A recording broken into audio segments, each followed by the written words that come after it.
মৰমৰ ছাত্ৰ ছাত্ৰীসকল নিশ্চয় তোমালোক ভালে আছা। আমি ক্লাছ 8ৰ বৰ্গ আৰু বৰ্গ সংখ্যা এই সম্পৰ্কে কিছু কথা আলোচনা কৰিছিলোঁ। ইয়াৰ বাকী অংশ আমি আজি আলোচনা কৰিম বুলি আগবাঢ়িছোঁ। ইতিমধ্যে আমি বৰ্গ আৰু যেনে আমি 2ৰ বৰ্গ 4, 3ৰ বৰ্গ 9 এই ধৰণে যিমান ডাঙৰলৈ আমি তোমালোকক ইতিমধ্যে ঘৰত কৰিবলৈ দিছিলোঁ যে 1ৰ পৰা 100লৈকে সংখ্যাবিলাকৰ বৰ্গ সংখ্যাবিলাক উলিয়াবা। এই লিষ্টখন থাকিলে তোমাৰ কিছু সুবিধা হ'ব। গতিকে আমি ইতিমধ্যে গম পাইছোঁ 100লৈকে আমি উলিয়াইছোঁ, তাতে সংখ্যা আৰু তাৰ বৰ্গ সংখ্যা আমি পাইছোঁ। এতিয়া কথা হ'ল আমি এই যে বৰ্গ পাবৰ কাৰণে আমি পূৰণ কৰোঁ, ডাঙৰ সংখ্যাবিলাকক পূৰণ কৰোঁ, তাৰো কেতিয়াবা কিছুমান আমি নিয়ম বা একেবাৰে চমু বুদ্ধি কিছুমান পাওঁ। যেনে ধৰা এইটো 25ৰ বৰ্গ, 25ৰ বৰ্গ কিমান হ'ব? একদম এটা সৰু কৌশল এনেকুৱাকৈ কৰিব পাৰি যে 5ৰ বৰ্গ 25 দিলোঁ আৰু ইয়াৰ লগত 10 স্থানৰ আগতো 1 বেছিকৈ ধৰি 3ৰে পূৰণ কৰি 3 দুগুণ 6, এইটো 6 হ'ল। ইয়াৰ বৰ্গটো 625। এই ধৰণে একক স্থানত 5 থাকিলে অতি সহজতে পাব পাৰি। তেনেকৈ কিছুমান কৌশল আমি পাম। যেনে ধৰা এইটো 45টো বৰ্গ কৰিব লাগে, বৰ্গফলটো কি হ'ব? পূৰণ নকৰাকৈও আমি পাম। এইটো 5ৰ বৰ্গ 25 হ'ল আৰু 5 4 গুণ 20, এইটো 2025। এনে কিছুমান কৌশল আমি পাওঁ। এইবিলাক আমি অলপমান আমাৰ আমোদ হিচাপে ল'ব পাৰোঁ। আমি সহজতে বৰ্গ সংখ্যাবিলাক উলিয়াব পাৰিম। এতিয়া আমি আহোঁ বৰ্গ সংখ্যাত যিটো পাওঁ 2ৰ বৰ্গ 4, 3ৰ বৰ্গ 9 এই দুটাৰ মাজৰ যিটো সম্পৰ্ক। এই যে 3ৰ বৰ্গ 9 পালোঁ, এতিয়া 9 আৰু 3ৰ মাজৰ যিটো সম্পৰ্ক, অৰ্থাৎ 9ৰ বৰ্গমূল 3 বা 4ৰ বৰ্গমূল 2, এইটো আমি কেনেকৈ পাম সেই বিষয়ে আমি আলোচনা কৰোঁ।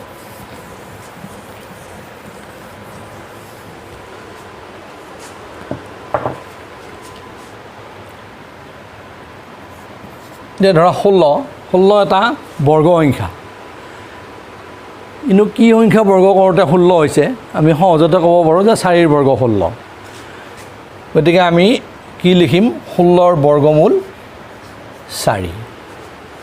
16 এটা বৰ্গ সংখ্যা, ই কাৰ বৰ্গ? 4ৰ বৰ্গ। গতিকে 16ৰ বৰ্গমূল 4। আমি কি লিখোঁ? 16ৰ বৰ্গমূল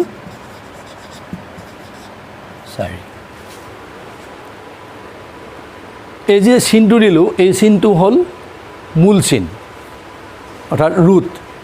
আৰু মূল চিনটোকে আমি বৰ্গমূলত ইয়াক ব্যৱহাৰ কৰিম। মূল সম্পৰ্কে আৰু তুমি পিছত পাবা যে মূল বৰ্গমূল আছে, কিউবিক ৰুট আছে, ঘনমূল আছে, এনেকৈ পাই যাবা।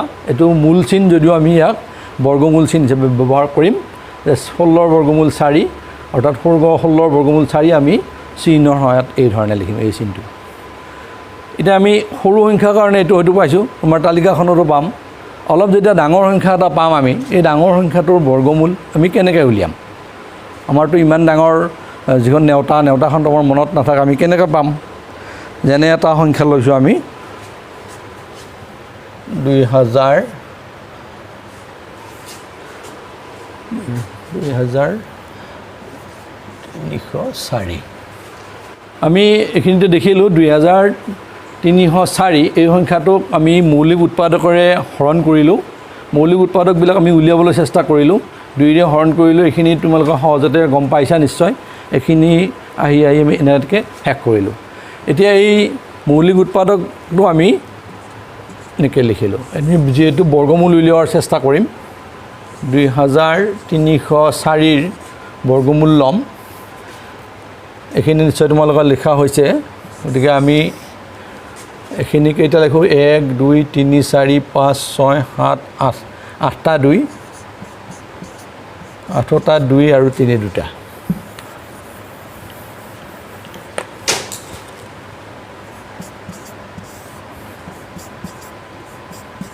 1 2 3 4 5 6 7 8, 8টা 2 আৰু 2টা 3।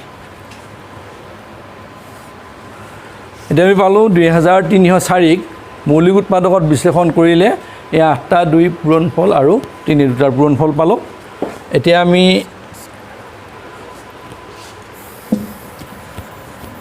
যদি বৰ্গ আকাৰে লিখোঁ বা দুটাৰ মাজত আমি এটা এটাকৈ লওঁ, আমি এনেকৈ কৰিব পাৰোঁ সহজতে।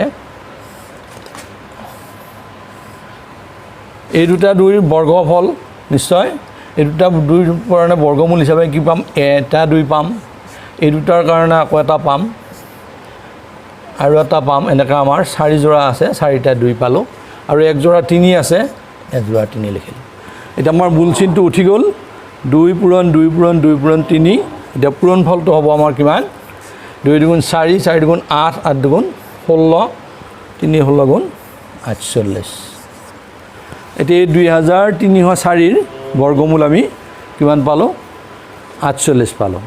গতিকে আমি এই ধৰণে যিবিলাক ডাঙৰ বৰ্গসংখ্যা পাম, এই ডাঙৰ বৰ্গসংখ্যাবিলাকক আমি মৌলিক উৎপাদক বিশ্লেষণৰ সহায়ত আমি বৰ্গমূল উলিয়াব পাৰিম। কিন্তু ইয়াৰ মৌলিক উৎপাদকবিলাক উলিয়াওঁতে যাতে আমি সাৱধান হওঁ, যাতে ভুল নালাগে।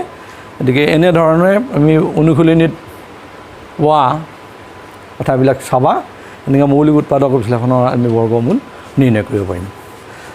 বৰ্গমূল উলিওৱাৰ আন এটি প্ৰক্ৰিয়ালৈ আমি আগবাঢ়িছোঁ, সেইটো হ'ব হৰণ প্ৰক্ৰিয়া। আমি ইতিমধ্যে কৰাটো হ'ল মৌলিক উৎপাদক বিশ্লেষণৰ সহায়ত কৰিলোঁ, আমি হৰণ প্ৰক্ৰিয়াৰ সহায়ত কৰিব পাৰিম। হৰণ প্ৰক্ৰিয়াৰ সহায়ত বৰ্গমূল আমি ল'ব পাৰিম। কেনেকৈ উলিয়াব পাৰোঁ, এটা আমি সংখ্যা লওঁ, এটা সংখ্যা লওঁ আমি, হ'ল 7056। 7056 এটা বৰ্গসংখ্যা। এই বৰ্গসংখ্যাটোৰ আমি কেনেকৈ বৰ্গমূল উলিয়াম, যদি আমি মৌলিক উৎপাদকত নকৰোঁ তেন্তে আমি দীৰ্ঘ হৰণ প্ৰক্ৰিয়াৰে কেনেকৈ কৰিম। আমি প্ৰথমতে এটা হৰণ প্ৰক্ৰিয়ালৈ যাম আৰু জোৰ জোৰ কৰিম, সোঁহাতৰ পৰা জোৰ হিচাপে বান্ধি আনিম আমি। ইয়াতে 1 যোৰ, ইয়াতে 1 যোৰ, এই 2 যোৰ হৈছে। এতিয়া আমি প্ৰথম জোৰ সংখ্যাটোৰ এটা 7 আৰু 0 মিলি 70 হৈছে। 70ৰ এনেকুৱা এযোৰ উৎপাদক আমি উলিয়াব লাগিব যাৰে হৰণ কৰিম ভাজক আৰু ভাগফল। ভাজক আৰু ভাগফল যাতে একে হয়। আমি সাধাৰণতে পোৱা হৰণতকৈ এই হৰণটো এই কাৰণতে বেলেগ, ইয়াৰ কাৰণে এটা কৌশল ৰচনা কৰা। এই ৰচনা কৰা কৌশলটোত আমাক দিছে কি, ভাজক যি হয় তাতে ভাগফলো সেইটো হয়। গতিকে ভাজক আমি কি দিম বাৰু, 2 দিলে 2 দুগুণ 4 হ'ব, বহুত সৰু থাকিব। আকৌ 9 দিলে 9 9 গুণ 81 হ'ব, 81টো 70তকৈ বেছি হ'ব। গতিকে আমি যদি 8 দিওঁ, ইয়াতে যদি 8 দিওঁ, ইয়াত যদি 8 দিওঁ, 8 8 গুণ 64 হ'ব। গতিকে আমি ভাজকটো 8 ল'লোঁ আৰু এটা নিয়মটোত আমাক কোৱা আছে যে ভাজক দি দিয়া হয়, ভাগফলো কিন্তু সেয়া হ'বই লাগিব। গতিকে হৰণৰ নিয়ম অনুসৰি আমি 8 8 গুণ 64 আমি 70ৰ তলত পাতিম। একেই কথা আমি বিয়োগ কৰিম, ভাজ্যটোৰ পৰা যিটো নতুন ভাজ্য পালোঁ আমি এইটো বিয়োগ কৰি দিম। এইটো কিমান হ'ব, 6। এই হৰণটোত এটা নতুন কথা আহিব আমাৰ। আমি হৰণ প্ৰক্ৰিয়াত নুমাওঁতে আগতে ওপৰৰ পৰা তললৈ আহোঁতে এটা এটা অংক নমাই আনিছিলোঁ। এইবাৰ কিন্তু কি কৰিম, আমি এই জোৰ হিচাপে দিছে, জোৰে জোৰে নামিব, একেলগে নামিব। 5 আৰু 6 একেলগে নামোতে এইটো কি সংখ্যা হ'ল আমাৰ, 656 হ'ল সংখ্যাটো। এতিয়া ইয়াৰ কাৰণে আমি হৰণ প্ৰক্ৰিয়াটো আকৌ আগবাঢ়িম।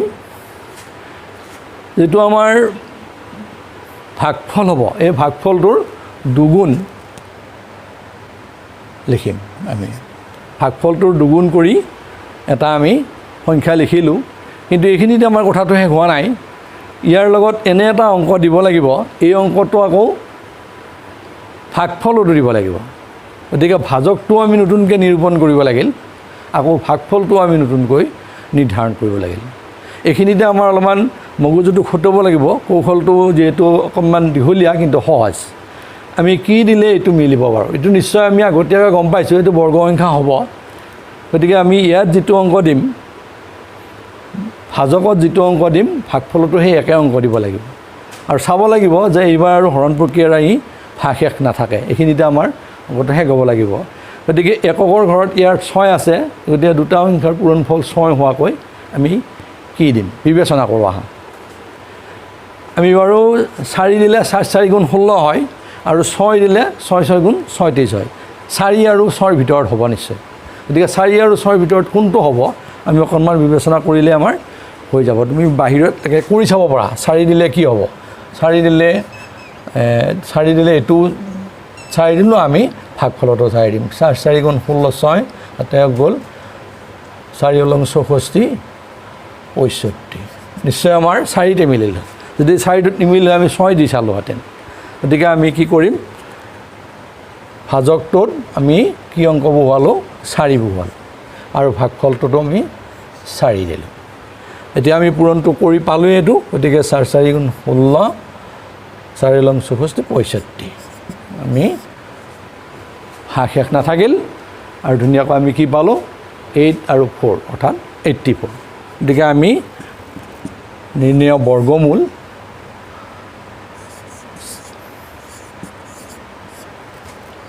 আঠ হাজাৰ 56ৰ বৰ্গমূল পাম আমি 84 যিটো ভাগফল ৰূপে পালোঁ সেইটোৱে হ'ব ইয়াৰ বৰ্গমূল গতিকে দীৰ্ঘ হৰণৰ নিয়মত এনেকৈ কৰিছোঁ ইয়াতকৈ ডাঙৰ সংখ্যা পালেও আমাৰ ভয় কৰিবলগীয়া একো নাই সন্দেহ কৰিবলগীয়া একো নাই মাত্ৰ সোঁহাতৰ পৰা আমি জোৰকৈ আনিম কেতিয়াবা বেজুৰীয়া হ'লে ইয়াতে এটা শেষত এটাও থাকিব পাৰে আমি এই ধৰণে আগবাঢ়িলে আমি কৰিব পাৰিম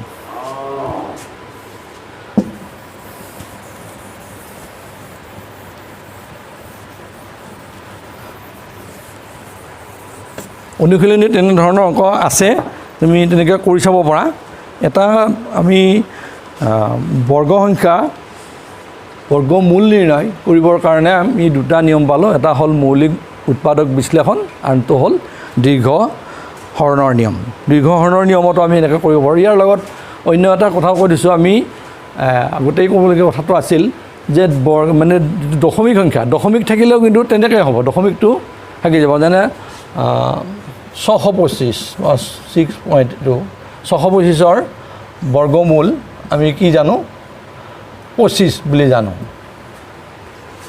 কিন্তু মুখে মুখে কৰিব লাগিলে এতিয়া বৰ্গটোত কি হ'ব এইটো 2.5 হ'ব এতিয়া যদি দুটা থাকে দশমিক অংক যদি দুটা থাকে তেতিয়া কিন্তু বৰ্গমূলত এটা অংকত এটা দশমিক অংকৰ এটা বৰ্গমূলটো পোৱা যায় এনেকৈ ধৰা 0.9ৰ বৰ্গমূল কি হ'ব 0.09ৰ বৰ্গমূল কি হ'ব 0.3 এনেধৰণে আমি দশমিকত থাকিলেও অসুবিধা নাই আৰু দশমিকত থাকিলে দীৰ্ঘ হৰণ বা মৌলিক উৎপাদকত আমাৰ অসুবিধা নহ'ব এনেকৈ অনুশীলনীত থকা যিখিনি বৰ্গমূল উলিওৱা কথা আছে এইখিনি কথা তোমালোকে চাবা আৰু নিশ্চয় সহজতে পাৰিবা আজিলৈ এই পাঠটো ইমানতে আমি এৰিছোঁ পৰৱৰ্তী অংশ আকৌ আলোচনা কৰিম পিছত